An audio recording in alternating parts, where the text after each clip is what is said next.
Hey everyone, welcome back to my channel. My name is Heather and I am going to be starting a monster romance reading vlog right now. I'm super excited about this. I wanted to do something really fun to counteract the horror books that I'm reading as well this month. I figured why not do a fun monster romance, because I've been wanting to read some monster romances lately and I have some really good ones, I believe. I've heard really good things about these, and I've heard like these are really cute. I've also heard that these are kind of dark and funny, and you know, they just have that type of feel about them, and I am super excited about it. So I have two right here, and then the rest are on my Kindle.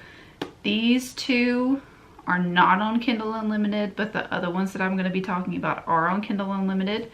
So there are some books on here that if you have Kindle Unlimited, you'll be able to get. Otherwise, I just get them off of Amazon or at, you know, bookstores. Anyways, so the first one we're going to talk about is Love Code. And this is the second book. I can't remember what the series is called right now, but the first book was called Strange Love. And I read it last year. Maybe it was this year. It was either at the end of last year or the beginning of this year. And I read it, and this is about the main character's AI falling in love. So he had an AI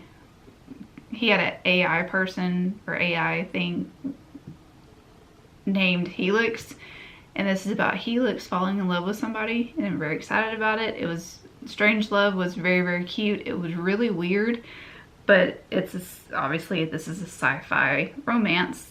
Monster romance, so excited about it. Then I have this one, and this one is about a siren who bargained with somebody called the Bargainer, and now he has come back to get his repayment from her.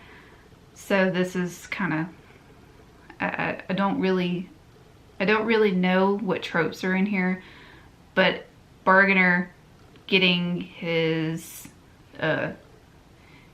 repayment, falling in love, he has to save his people from some evil fae thing. So I'm excited about it. This is supposed to be a dark romance, and it will counteract some of the more quirky books that are going on in here, but I am excited about the siren. I'm very interested in this wing right here because sirens don't have wings, do they? But regardless, I'm ready to read that one. Let me pull up my list of the other ones. Some of these books I'm going into not knowing a lot about, which is fine with me. I like to be surprised when it comes to some of my romances. So the first one I have is Sexual Tyrannosaurus. This one, I was in a live show for the Ravished by Romance a couple months ago, and Lacey mentioned that she read this book and she enjoyed it. There's only like 72 reviews on Goodreads, but this book has a 4.27 star or something like that. And I was like, why not? Why not? We're doing this, so why not go for something like this? To me, it kind of reminds me of like a 70s, 80s movie. So we're going to read it. And I do believe too that this is 2 books. So I don't know. We'll see. The next one I have is The Dragon's Bride by Katie Robert. I read a Katie Robert book earlier this year, and I really enjoyed her writing style and the way that she approached Hades and Persephone, so I'm excited about this one too. I have A Soul to Keep, which is another dark romance. Don't really know much about it, besides I think it's like some kind of daywalker or something like that. Still in Souls. And then I also have I Married a Lizard Man. And those are the books that we're going to be reading in this vlog. Hopefully you enjoy this. Let me know in the comments if you've read any of these books or that you intend to read any of these books. What you think about these books as the video goes along. Let me know in the comments. But I'm very, very excited, and I will let you know which book I start. And I will fill you in as we go through this reading vlog. I hope you enjoy it. And let's get started.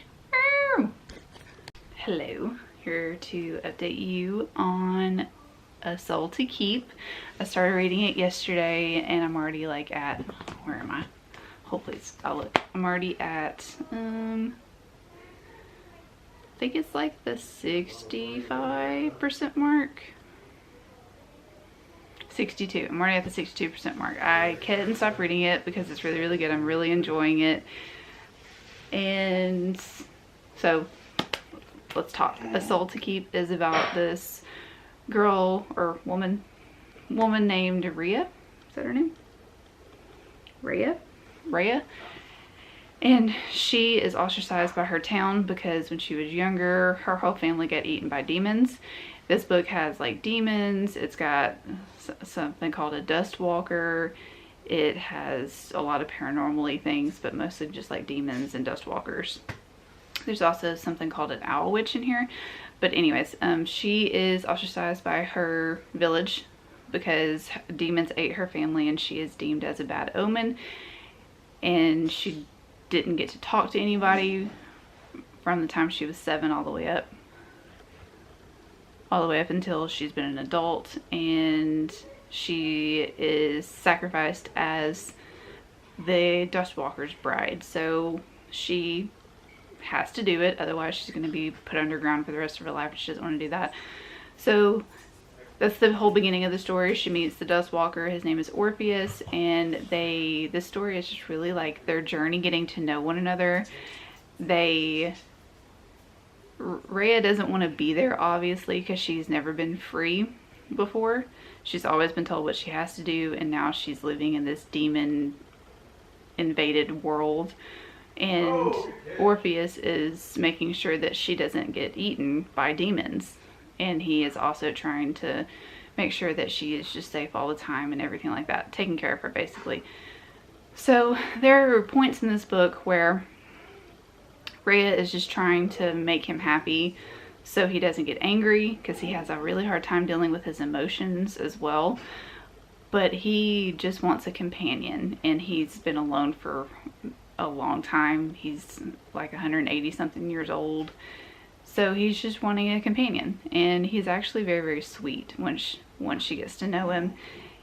And he's funny, and she's really funny too. Their dynamic is really funny. They have good banter, and it's just very steamy and very spicy. But there's also a lot of heartache in here. There's also, so far, there's been a lot of like friendship scenes. She's teaching him stuff about being a human while he's teaching her how to grow a garden and fight to protect herself, and teaching her all of these different ways of protecting herself from the demons. And it's just been a really wholesome read so far, but I will say it is very, very spicy, and I'm enjoying it. It's one of those reads that just makes you feel good while you're reading it, even though it's rather dark and at some points.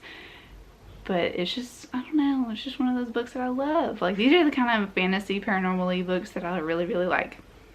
Yes, it's fast-paced. It's got, it really does have a plot to it. Like, the plot is happening. But then there's also side characters that you are really liking. We just met another Dustwalker, and we know that he already has a book out. Like, I think he's the second book. But the dynamic between Rhea and him and Orpheus is funny, because Orpheus is like super jealous of him, very protective. They don't trust each other, but Rhea's like, look, he needs our help, so you're going to help him, otherwise I'm not going to speak to you. And it's just, I don't know, it's just funny. It's funny to me. And I'm enjoying seeing Rhea develop into herself. Like, now that she has some ways of being her own person. She's always been her own person, but like growing into herself and being happy with where she is. It's been a good, I've enjoyed getting to know her more, and I've also enjoyed getting to know Orpheus a lot more. He's, like I said, he's a very sweet guy, or thing, I wouldn't say guy, but he's also highly intelligent as well, and he is very well known in his community as not to be messed with. So he's like a grumpy big teddy bear thing. That's what he is, and I'm enjoying it. So there's that. But I'm going to continue reading. We're going to watch football. We're going to watch baseball. Braves are in the World Series, so we're watching that. We went to the street festival with my parents this morning. I'll put some footage in here. It's a video.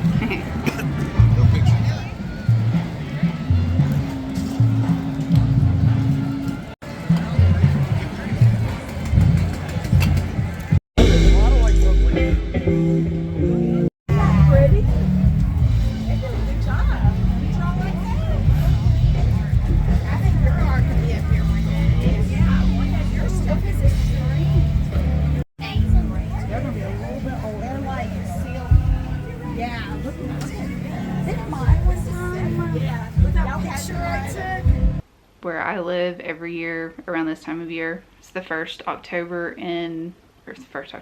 week in October every year.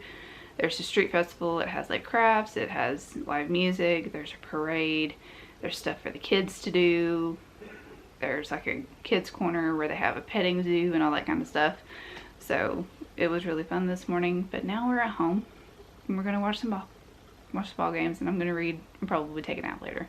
But when I finish this book and I finish A Soul to Keep, I will let you know what I think, and I'm pretty sure it's going to be a highly rated book. Pretty sure. Hello. I finished A Soul to Keep and I'm giving it 4.5 stars. It was really, really good. I enjoyed it. It was funny. It was very sweet. It was very heartwarming. Orpheus and Rhea just found a way to live together, and they found a way to like deeply care for each other, and it was very nice to read. It was very, very steamy at parts, but overall it was a journey just to see how they could coexist, him being a dustwalker and a monster and her being a human. And something happened to where they were finally like fitted together, and they worked really, really well together, and I really enjoyed it. We also meet some of the side characters in here that I'm really excited to continue to see throughout the series, because I will be continuing on with this series. I can see why the series is so highly rated, because although it is very dark and there's a lot of gruesome scenes in this book, and I'm assuming throughout the rest of the series, there is just something about the characters that's just really sweet. It's funny, and I highly enjoyed it. If you were looking for a dark romance, specifically a dark paranormal romance that has otherworldly creatures in it, I would recommend this book to you. So 4.5 stars, really, really good. I enjoyed it. And now I'm reading The Dragon's Bride by Katie Robert. I'm about to start it. I'm about to cook some lunch, and then I'm gonna sit on my couch and read. It's a beautiful fall day outside. It's a little bit too chilly for me to go outside today, but I'm gonna read, and I will fill you in when I'm 50% into that book, because it's very short. I didn't realize it was only 192 or 195 pages, something like that. So I will fill you in, and I'll most likely finish that today. But that's my chicken. So I'm at the 50% mark of The Dragon's Bride, and it's going okay so far. Everything's happening really, really fast. Like really fast. So we have Soul and we have Briar, and Briar signed a contract with a demon because she needed to get out of her marriage. Her husband was very abusive towards her, so there is a lot of trigger warnings, but there are content warnings before you even get into this book, so that's a good thing. But he was very, very abusive towards her, to the point where she signed a deal with a demon to get out of the marriage. And the deal was that she had to be put up for auction, basically, and be of service for 7 years to someone. And Soul was the one who bought her. Soul is a dragon. He is the leader of his territory, and he's a bit rough around the edges, but he's also very caring and very thoughtful. And you know, I love me a good old grumpy brooding hero. I love that. So, but their relationship is moving very, very fast, which, I mean, it kind of has to, because this book is rather short. But Briar is coming into her own self, because she wasn't allowed to with her ex-husband. She's coming into herself, and Soul was allowing her to to figure out herself, essentially. And he is very thoughtful. He's also very, like I said, caring, and he's very patient, which I'm enjoying. So It's steamy. It's very, very steamy. It's an erotic, I would say, short story. Not short story, novella. It's an erotic novella. So it's happening, like I said, super quickly. But it's not bad by any means. I'm flying through it, and I will fill you in more when I finish it. I ended up finishing The Dragon's Bride, and I gave it, oh, what did I give it? I don't even remember. Around the 3 range. Let me see. What did I give it? I gave it a, oh, I didn't even put it on my list. I didn't put it on my list. I did rate it though. I gave it a 3.25. Gave it a 3.25. It was too short. I wish that it was a full-length novel. If it was a full-length novel, I think we would have got a lot more, obviously, depth to it and to Souls and Briar's relationship, because it happens super fast, obviously. This is an erotica, so you know what you're getting when you get into the erotica. But it was just literally all erotica. You didn't really get any storyline behind it. You know that Briar went through a lot of trauma. Like at the very beginning, I was like, oh, okay, so this is gonna like dive deep into the trauma thing. And it's going to, you're gonna get to see like Soul helping Briar through all of her trauma. How many times can I say that? But you're gonna see him help her through that, and he's gonna be really supportive and all that kind of stuff. Not that it's saying that he wasn't, but it dipped a little, just a boop boop, a little bit into that, and the rest of it was just them smashing. And okay, that's fine, but I wanted a little bit more character development in this book rather than just seeing that all the time. I think the older I get, the more I like character development. I like a little bit more substance in my romances. But if you're looking for a quick read about a weird dragon monster and a woman not running, but trying to figure out herself after 13 years of living with a horrible man, she finally finds that in a dragon person, read it. But I did like their relationship for the most part, which is why I didn't give it just like a regular 3. I gave it a 3.25. But I really wanted this to be a full-length novel instead of just like 195 pages. Should you call that a novella? Is that a novella? But yeah, it's not horrible by any means. If you're looking for something like that, read it. It's entertaining enough to continue reading, obviously, because I read all of it yesterday. And then I started reading I Married a Lizard Man. Now I'm really liking this book. It's a little bit slower, but it's given me everything that I look for. The dude, he is a little bit grumpy. Susan is the third daughter, and the third daughters in this world that they're in don't get anything. They're just like a helping hand around, and then once they hit 25, they're basically kicked out of their house. So she is at that 25 age mark, you know, and she hasn't been able to find a husband because she's not appealing. She doesn't have any money. She doesn't have land, you know. She's just been a helping hand her entire life. So she finally went to the thing that's called the Prime Mating Agency, where this agency is for people who haven't been able to find a mate or find a partner, you know. They go here or they go there, and the agency matches them with somebody. And she was matched with a lizard man. He comes from a very different world than she does. She is a farmer, he is a hunter, and they have very different cultures. They have very different lifestyles, and she jumps into it, and she is ready to learn all about his culture, all about his lifestyle. He's a little bit more hesitant at first, but then he realizes if he wants, like, if their relationship's going to work, he's going to have to learn her lifestyle as well. And they are just communicating really well with each other. At first they weren't attracted to each other. They're becoming friends first, and then, you know, they're going to become lovers. But I like that aspect of it. It reminds me of Radiance a lot. If you've ever read Radiance, it's kind of reminding me of that, where they are having just to work together and learn each other, and it's funny. And at some points it's also very heartwarming to see them grow together as a couple, even though I'm only 50% into this book and they just had their wedding night. But it's a little bit different because they are having to learn each other. They're communicating really well, and I don't know, I'm just really enjoying it. It's very sweet. It's a sweet book. So it's also showing a lot about Susan's interests, and then his interests as well, because he's a hunter. So he's also the clan leader of his people. So he has a very, very important job. She's married into it, obviously, and she's having to figure out what she needs to do as his wife.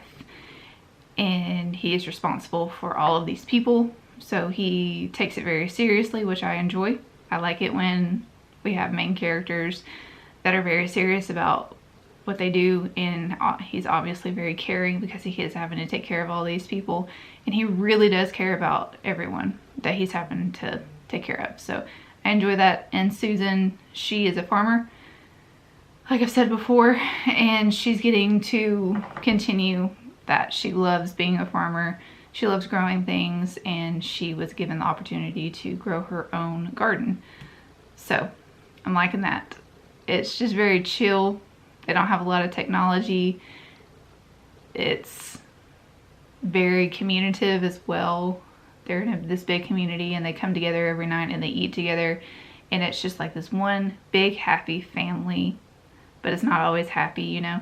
So we're also getting Susan's relationship with his mom and his sister. His mom is very old school, and his sister is more open to modern things and evolving with the world, whereas a lot of people in their family are not. So those are all the things that have stuck out to me so far, and I'm enjoying it. I really am. It's a little bit slower paced, but yeah, I'm enjoying it so far. Hello, here to update you. Sorry if you can hear my wind chimes. It's super pretty outside today, so I was like, why not just check in with you outside? Let me get a little bit of fresh air, which I don't do very often. But I wanted to fill you in and let you know that I Married a Lizard Man 5 stars. I really loved this book. It was a little bit slower at times, but just the relationship that these two had and the communication, because you know, open communication is like a big thing to me. The respect that they had for each other was just like, it was top tier. Like, it was my favorite thing about their whole relationship. They wanted to learn about each other's cultures. They really wanted to make their marriage work, even though it was an arranged marriage. They worked at it, and they had some hardships in their relationship, but they just talked about it, you know, and they communicated with each other, and it was just great.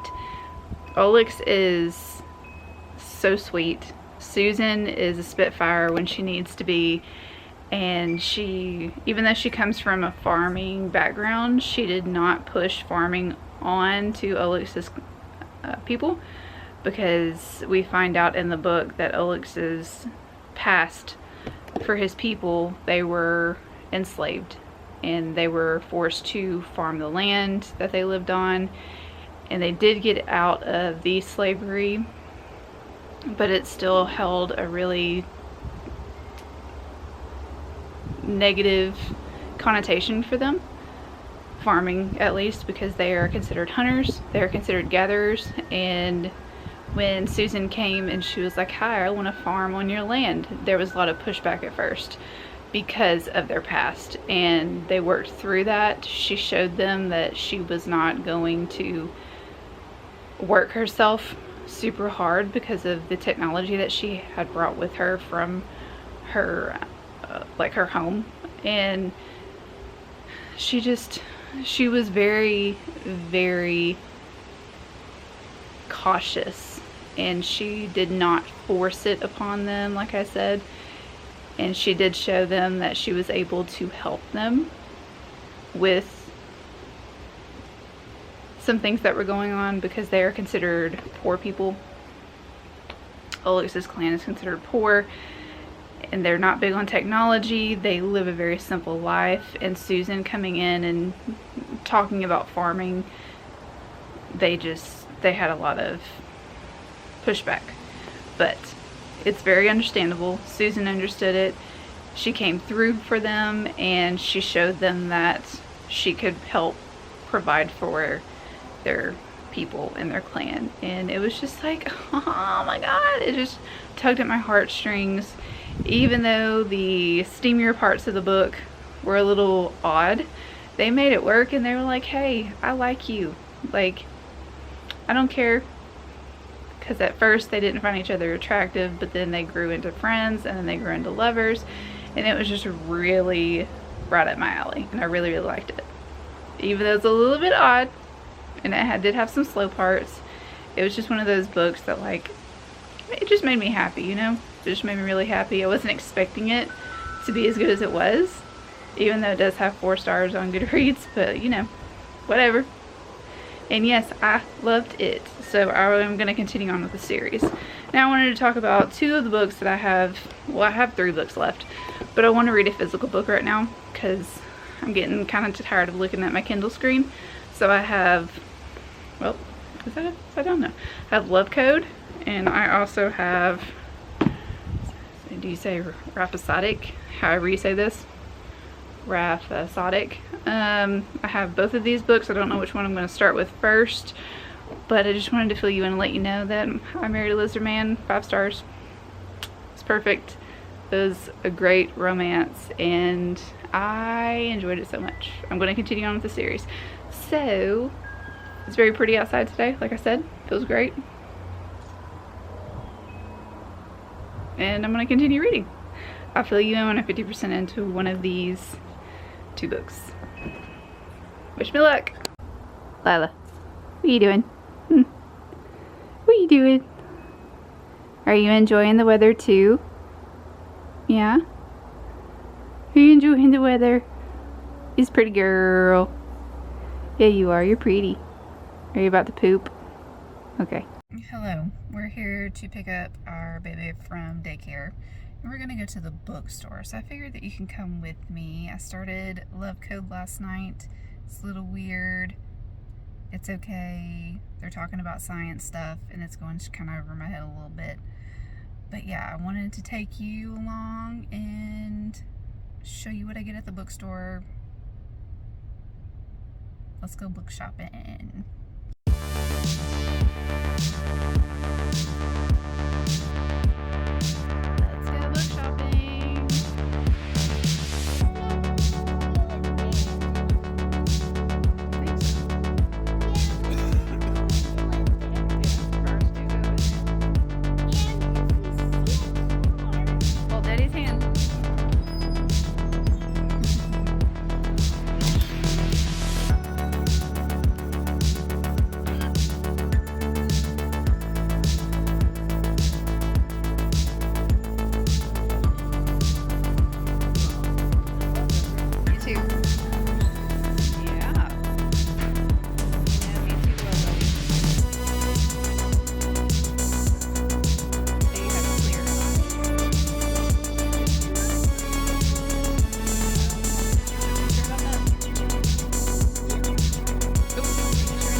Didn't get to fill you in yesterday, but I wanted to fill you in today and show you what I got at Barnes & Noble. So, I got 2 romance, a horror, and a thriller. I'm very excited about them. We'll start with the romance first. So I got Legends and Lattes. I've seen this book around, and it's supposed to be a fantasy romance cozy type book. Very excited to read it. It looks super cute, and again, I've heard nothing but really good things about it. I've heard that it's really sweet. I've heard that the characters are funny. I've just heard very charming things about this, and I wanted to have it.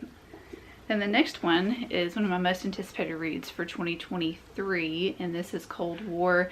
This is the same, Cold World, I'm sorry. This is the same author who wrote Love in the Time of Serial Killers, which was like still like one of my top favorite books of the year, if not the top favorite book of the year. And this is the second book in that series.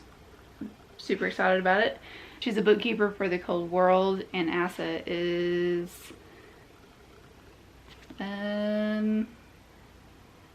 either teasing or organizing a secret Santa for Lauren.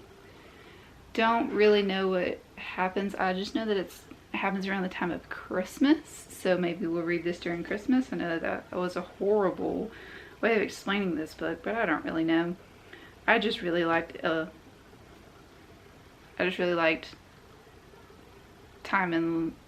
and Time of Serial Killers, so wanted to read this. I thought this one sounded interesting too. Murder in the Family. This is about, it says the tagline is 8 episodes, 1 killer. Cool. All for it. It's a true crime thriller. And it says Luke Ryder, the stepfather of an acclaimed filmmaker, was found dead. And Guy was only a child. 20 years later, the new sensational streaming series Infamous is dedicated to investigating and cracking the famous cold case. So there's that. And then I got Slewfoot.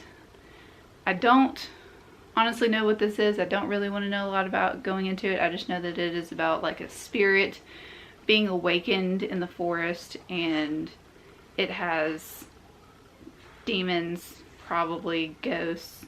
So it's a battle between pagan and Puritans. So maybe some witches. Don't really know about it. I'm assuming it's a witch or witch story because, you know. Oh, there's pictures. Cool. But I've heard so-so things about this. I've always been interested in reading it just because it sounds right up my alley. I like spooky things like this. I didn't realize that there were pictures in it. I like pictures. Those are creepy. Okay. But yeah, that's my haul from Barnes & Noble. And I will fill you in a little bit about my reading for Love Code. Alright, finally updating you on Love Code. 50% into this book. I got there last night. And it is a very weird, obviously, book. It is a science fiction romance about Helix. He is an AI, and this scientist named Qualu, and Qualu saved Helix from a crash when he was an AI for a ship, and she put him in, like, she grew his body and she put him into a body, and she's just trying to help him navigate the world. She's trying to teach him everything. Helix is at first not happy that he is in a fleshy body because he obviously was an AI, and he has a lot to learn about the world, a lot to learn about his body, and Qualu is there to help him with that. But their romance is very sweet.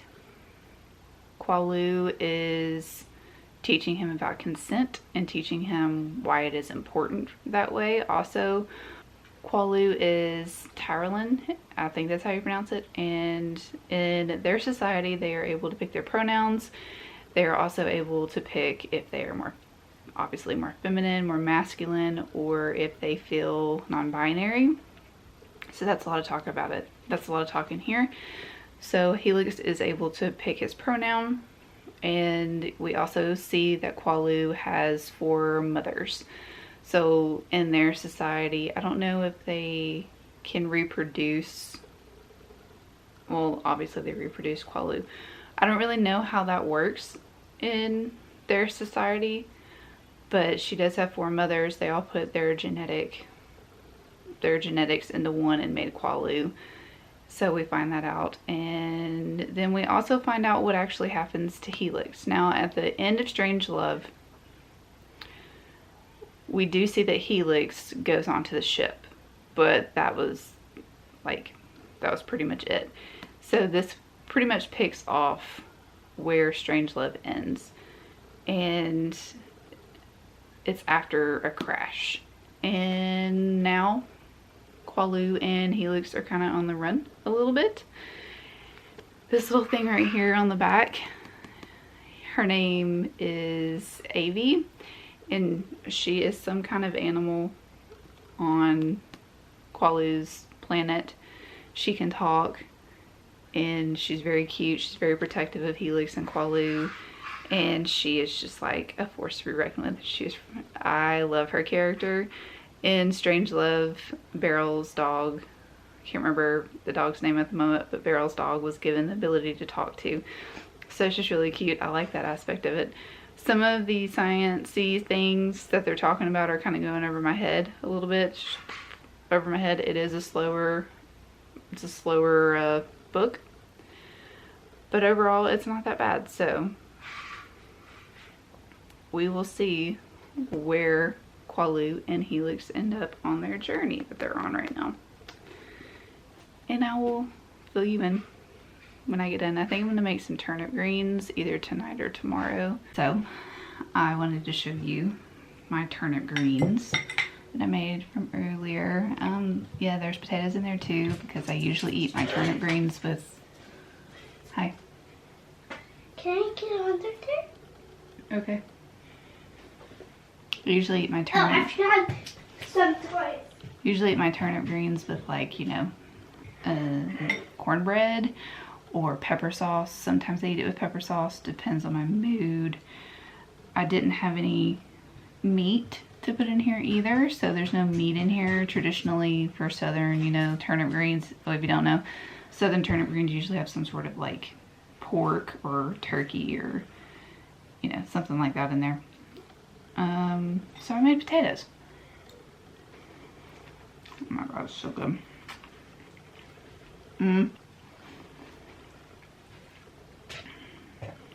Typically I would make more than these, but I only had a 1 pound bag. I had to put a lot more sugar in it than I usually do, because I put too much Creole seasoning in it. So you taste test as you go. So after they cook for a little bit, put some more sugar in it, but they're perfect. I'm also still reading this. It's a slow roller. Very slow. But I'm gonna fill you in. Let you know about my turnip greens. They're very good. But wanted to fill you in and let you know I finished this book. I'm giving it 3 stars. It's just a little too slow for me. There wasn't a lot of things that actually happened in this book besides like space travel and stuff. So a lot of that stuff just kind of went over my head. I did like the development of Helix's and Qualu's relationship. I did enjoy that. The steamier parts were very, very weird. They were very weird. And it sent me down a rabbit hole of looking up snake, bug, and worm mating. If you know, you know. But overall, this was not as good as the first one. But I am interested in reading the next book, which is called Renegade Love, because it's about a villain. And you know I love my villain romances. But that's really all that I can tell you, besides like Helix, they, because through the end of the novel, or like at the end of the novel, Helix decided that, or realized that he, at the beginning, he was going by the pronoun he, but they realized that throughout the novel they didn't really identify with feminine or maleistic qualities, so they changed their pronouns to they, which was interesting to see as well. So there is that aspect of representation in here, so I thought that was very, very nice. And we also get to see two characters from the first book again in here. And I loved that part of the book. Like, I really did. And I wish that it was a little bit longer and they got to stay a little bit longer than what they did. But overall, it wasn't a bad book. 3 stars is not a bad score, rating, whatever you want to call it, for a romance. But yeah, I do enjoy this series. This was just a little bit too sci-fi for me. Had a lot of scientific talk in here that just like over my head. Overall, good series so far, and I'm gonna read the 3rd book in the series. Then I started to read this book, and I am halfway through it. I'm flying through this book. This is my kind of dark romance that I love, and I am just like I'm captivated by this whole world. And we have Callie, who's a siren, and she can glamour people. She can get people to do what she wants them to do. She strictly goes after, well, first of all, she's a PI, so she's a private investigator, and she works with her best friend, who I think is a witch. But she is able to glamour people. She's able to get people to tell her things that they would normally not tell people. If they want to keep secrets, she goes after really bad people, specifically who hurt women and children. So I like that aspect of it. And we also have the bargainer, who's named Des. And he is also a king of something. I'll tell you that. He's a king of something, but on the side, he bargains, and he was able to get something of Callie's when she was younger to go away. And when he does that for you, you owe him something. So we find out that she, over the years, has racked up things that she owes him, and he has finally come back 7 years later for her to pay her debts to him and basically help him with something that he needs help with. He is a fairy, and there's something going on with the world that he lives in where women are being taken, and then when they're brought back, they have already had children, but their children are like kind of vampire-y, and he's trying to figure out what's going on with them. So that's where I'm at in this book. I'm really loving it. It's jumping back and forth from the 7-year mark to present day. So we're getting that relationship too. And I really enjoy it. And I'm just like, I'm loving it. Loving it so far. Loving it. There's all kinds of supernatural creatures in here. There's werewolves, there's vampires, there's witches. There's obviously sirens. There's fae. There's just everything in here. And it's very dark. It's very steamy. It's very angsty. There's good banter. There's just like everything in here. And Des is a grump. He's a very dark and brooding character. And Callie, she's something else. She's a very dark and brooding character as well. Her siren, I would say, is that. It's kind of like a Jekyll and Hyde situation with her. So enjoying it. Gonna finish it very soon, and then I'm gonna read the sexual Tyrannosaurus, and I'm probably never gonna look at dinosaurs the same again, but I'll fill you in. Good morning. For some reason my body decided to wake me up at the butt crack of dawn this morning, and I've been working since about 6 o'clock, and it is 7:15 in the morning right now, so I'm fixing to go wake my baby up and start the day. But yeah, I wanted to fill you in, let you know that I read this. I finished this a couple days ago. I'm giving this 5 stars. Absolutely loved it. It's very fast paced. It had a lot of world development in it, which I usually don't particularly care for, but in this one I didn't mind so much, because it is, even though it does have a lot of world building in it, it is more character driven than anything. And we have Callie, and we also have Des. And like I said before, Callie did something in her younger years, and she bargained with Des because he is the bargainer, and he helped her, and throughout the years he continued to help her, and she racked up like 322 repayments that she had to pay him back. So finally, 7 years later, he comes back and he wants all of his repayments.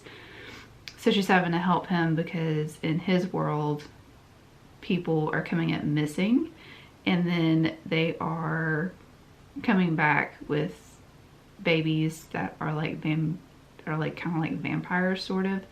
And there's someone in his kingdom that is doing this, and they are trying to figure that out. So his race of people is starting to die, and he's really wanting to figure out what's going on with them, and Callie has to help.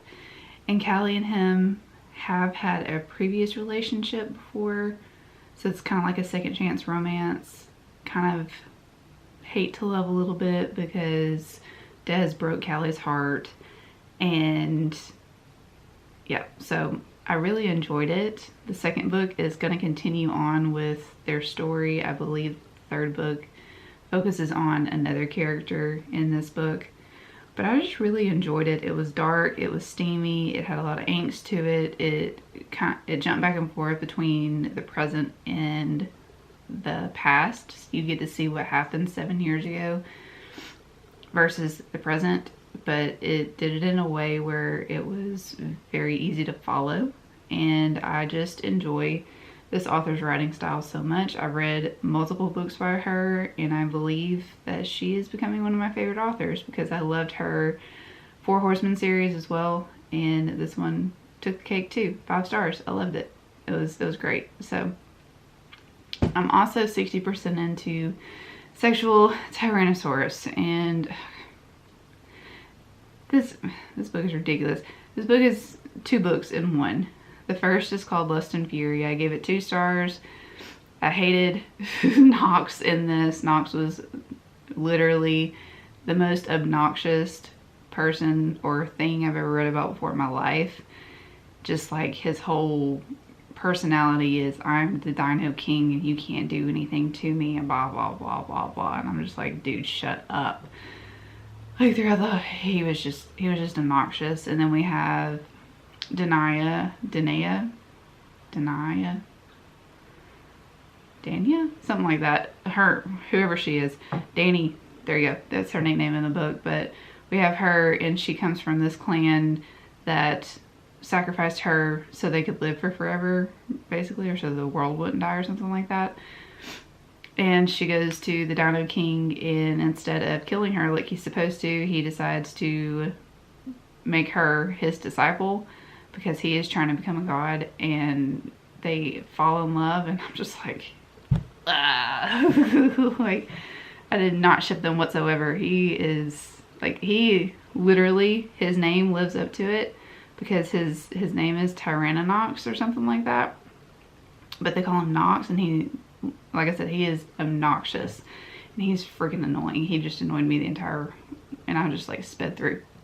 So I'm not gonna lie, I did kind of skim through this one as well. But the next one, what is the next one called? I can't remember. It's very long though. But the next one is going a little bit better. Taming the Tyrant Lizard. So this one's going a little bit better because Knox in this one is, he's broody and he's got a lot on his mind. He's also a single dad, and he's just trying to navigate ruling over the dinos, plus there's some things going on with other dinos. This is like the most ridiculous thing that I'm talking about, but there's some other things going on with other dinosaurs that are trying to take over his kingdom, and he's a Dino King. And then we have Dani, who comes in, and she is an Amazon, and she is also trying to take over the Dino King, but he doesn't know that, like the Dino Kingdom, but he doesn't know that because her people have run out of water. And she's like, you're not going to kill off my people just because you're stingy with your water. So she goes in as a nanny undercover. And then evidently stuff starts happening. But it's interesting because Knox's son,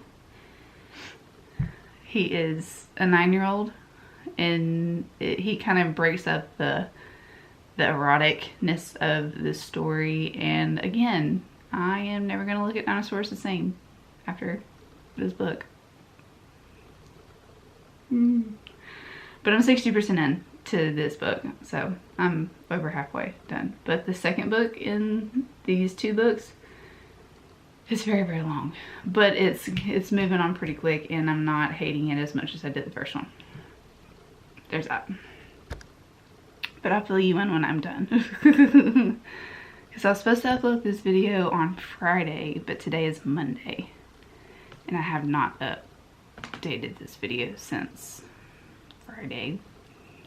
But I updated you now, so I will let you know when I finish the sexual Tyrannosaurus. So I ended up finishing sexual Tyrannosaurus, if I can talk. And I'm gonna give it a 4-star. The second book really saved it for me. I really enjoyed the second book. It was, I don't know, it just felt more like a cohesive story altogether. And I liked Nox in it a lot better. In the second story, which is Taming the Lizard Tyrant, he is a single dad. And Dania, however you say her name, she is an Amazon, and the entire story is based on like the world needs water, and Nox's kingdom is the only kingdom that actually has like running water and all that kind of stuff. So Dania's whole plot is to become his nanny, like his son's nanny, and to find the hidden lake. So she does that, and there's a lot of, like, she does the nannying thing, but then she also gets super attached to Nox's son and to Nox as well. It was kind of insta love. It is a fated mate book, which aren't always my favorites. But in this one, it just felt a little bit different because the fated mate part, he was like, you are my fated mate and I love you, blah, blah, blah, you know. But she was more like, dude, I'm my own person. You can't tell me what to do. You are going to let me do what I want to do. Otherwise, this isn't going to work, whether I'm your fated mate or not. And they worked together. They had open communication. There was some steam in here. There was some angst in here. There was also a lot of talk about the other characters and how they all played in Nox's kingdom. Even though it was about dinosaurs, and I'll never look at dinosaurs again, I'm gonna give Sexual Tyrannosaurus 4 stars. It wasn't as erotic as everyone says it is, in my opinion, but I guess I have a little bit of a different taste when it comes to erotica, you know. I guess since it is dinosaurs and humans, that makes it erotic in a way. Well, yes it does. But I don't know. I enjoyed my time. The last book is really long. Altogether, these two books is like 736 pages. So it is pretty long, but the plot was really good. The writing was decent. Some of the dialogue in these books were a little over the top, but you look at this, you look at the cover and you're like, it's going to be over the top anyway. So it gives you exactly what it says it's going to give you. So I can't fault the authors for that. But if you want to read it, it's a good time. If you are like, it's dinosaurs, and they talk a lot about dinosaurs, and I'm still really interested to know how some of it worked, because it kind of felt like they were dinosaurs, but they were like more humanoid than they were dinosaurs, which I'm still kind of trying to wrap my head around a little bit. But anyways, that's the end of this vlog. I hope you enjoyed it. Let me know in the comments down below if you plan on reading any of these books, and I will see you in the next one. Bye.